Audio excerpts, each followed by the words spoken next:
Picture this. You're standing on the Great Plains in 1800, and the ground beneath your feet starts to rumble. Not an earthquake, mind you, but something far more spectacular. The horizon darkens, not with storm clouds, but with a living, breathing mass that stretches as far as the eye can see. What you're witnessing is one of nature's most incredible spectacles.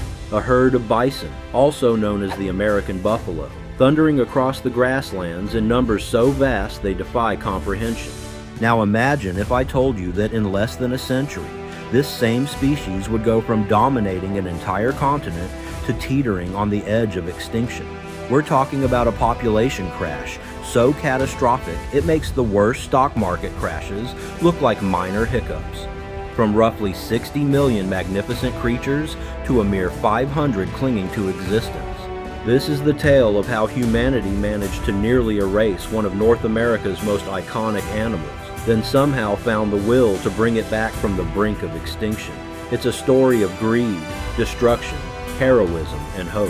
And let me tell you, it's got more twists than a Hollywood blockbuster. Part 1. The Golden Age of Bison. To truly understand the magnitude of what was lost, we need to travel back to a time when bison were the undisputed rulers of North America. And when I say rulers, I mean these animals literally shaped the continent.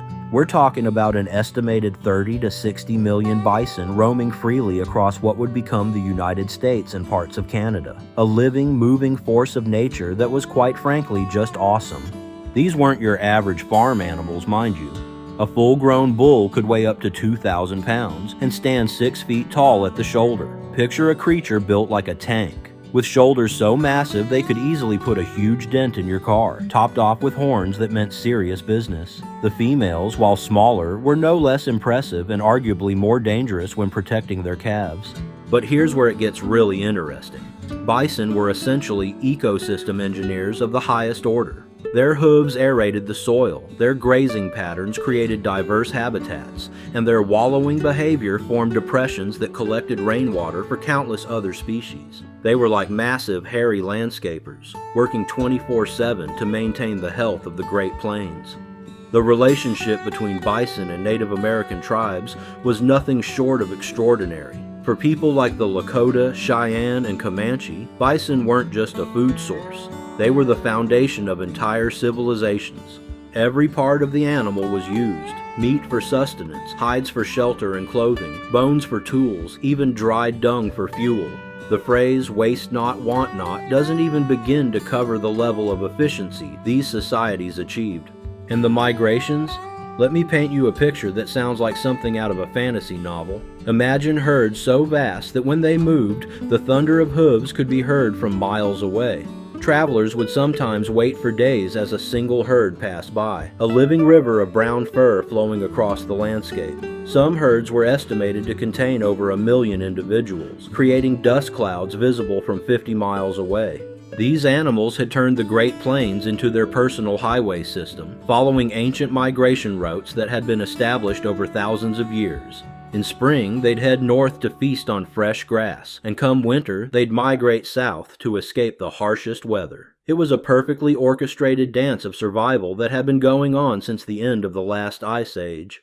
Part 2. The perfect storm begins. But as the 1800s rolled around, storm clouds were gathering on the horizon, and I'm not talking about the weather. The United States was in full expansion mode, driven by the concept of manifest destiny, the belief that Americans were destined to spread across the entire continent. The California gold rush of 1849 sent thousands of people streaming westward, and with them came an insatiable demand for transportation infrastructure. Enter the railroad boom, which would prove to be a game changer in the worst possible way for bison. The Transcontinental Railroad wasn't just about connecting east to west. It was about opening up vast territories for settlement, mining, and agriculture. And guess what stood in the way of this grand vision? Millions upon millions of bison.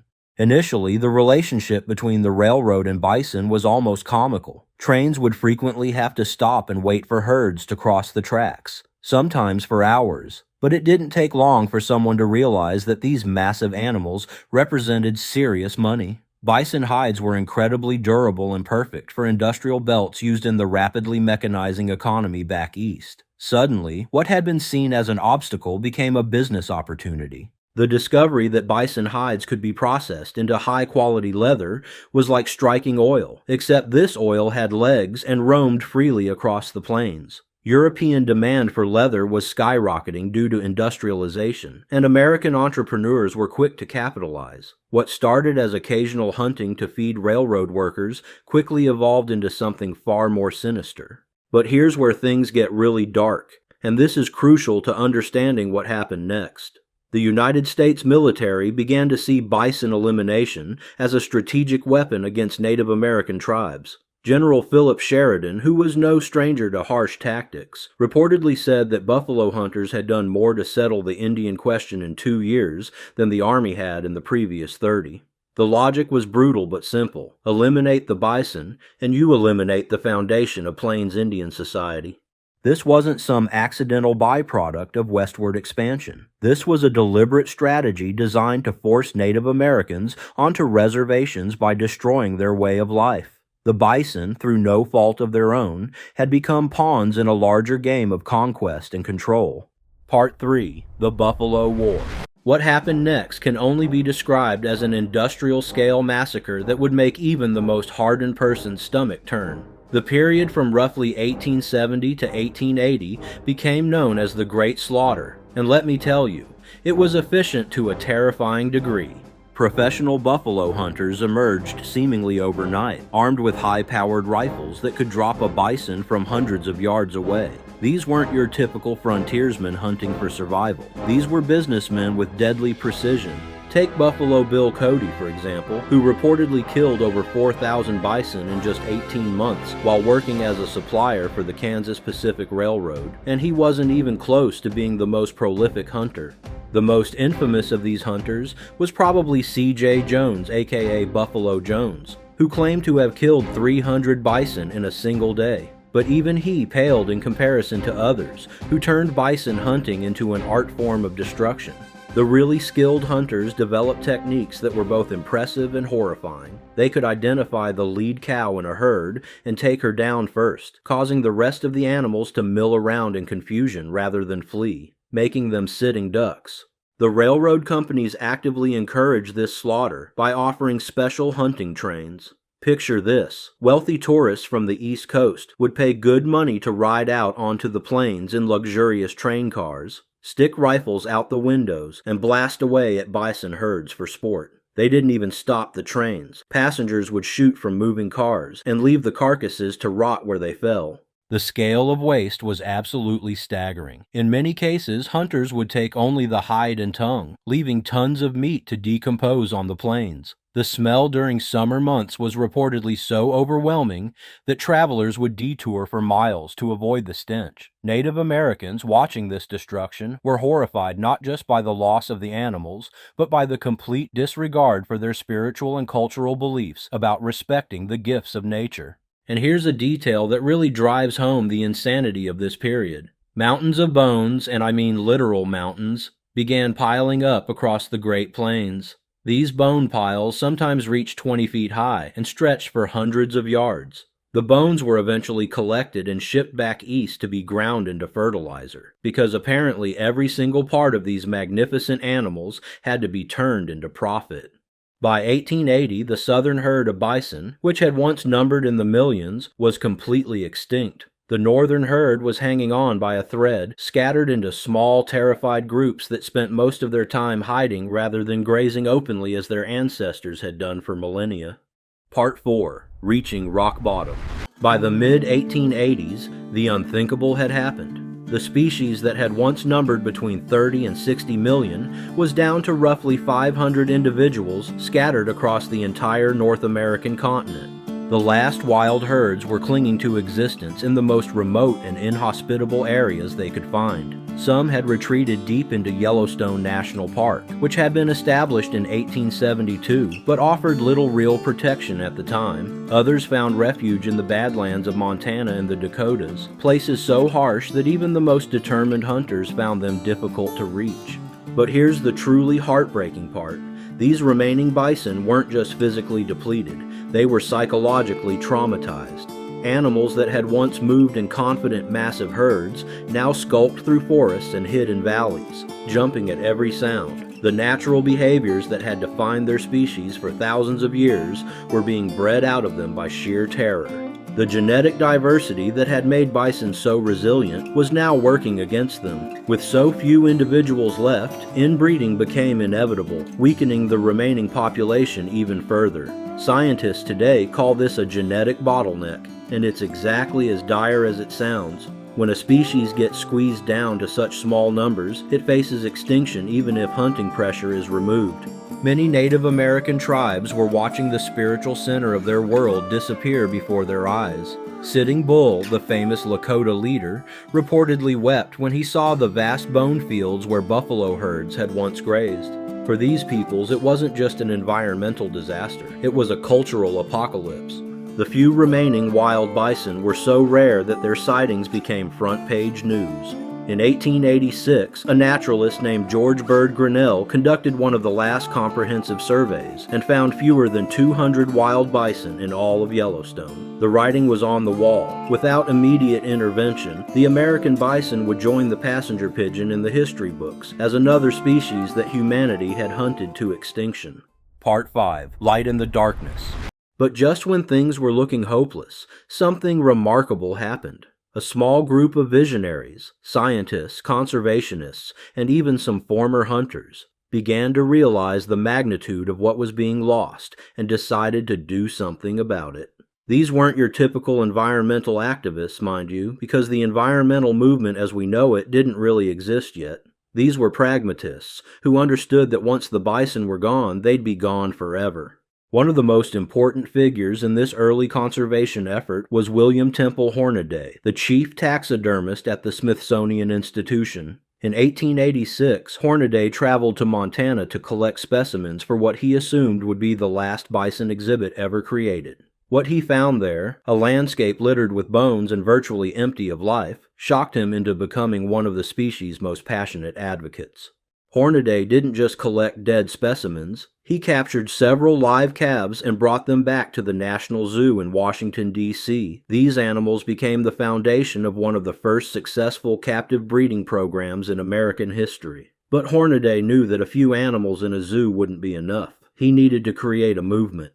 Then came the American Bison Society, founded in 1905 with backing from some pretty heavy hitters, including President Theodore Roosevelt himself. Roosevelt wasn't just a political supporter. He was a genuine enthusiast who understood both the ecological and cultural importance of bison. The society's mission was simple but ambitious. Save the American bison from extinction through a combination of captive breeding, habitat protection, and public education. Meanwhile, out on the plains, a few private ranchers had been quietly maintaining small herds of bison, often mixing them with cattle. Charles Buffalo Jones in Kansas, Samuel Scotty Phillip in South Dakota, and the Goodnight family in Texas had all recognized the value of keeping these animals alive, even when conventional wisdom said they were doomed.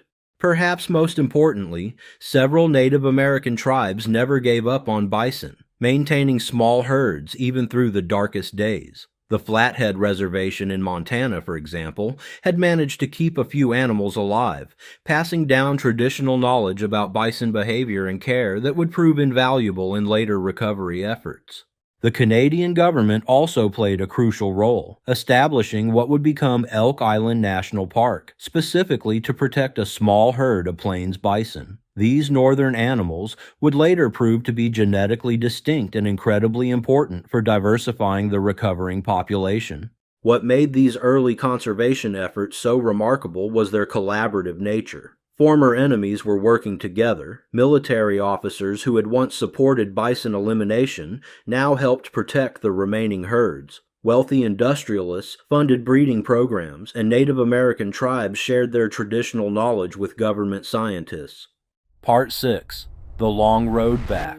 The road to recovery was anything but smooth, and it required a level of dedication and patience that's honestly pretty inspiring. The first major breakthrough came with the establishment of the National Bison Range in Montana in early 1900, funded partly by the American Bison Society and designed specifically to provide a safe haven for recovering herds. Breeding programs in the early 1900s faced challenges that would make a modern geneticist's head spin. With such a small founding population, every breeding decision mattered enormously. Scientists had to carefully track bloodlines to avoid inbreeding while still maintaining the genetic traits that made bison uniquely adapted to life on the plains.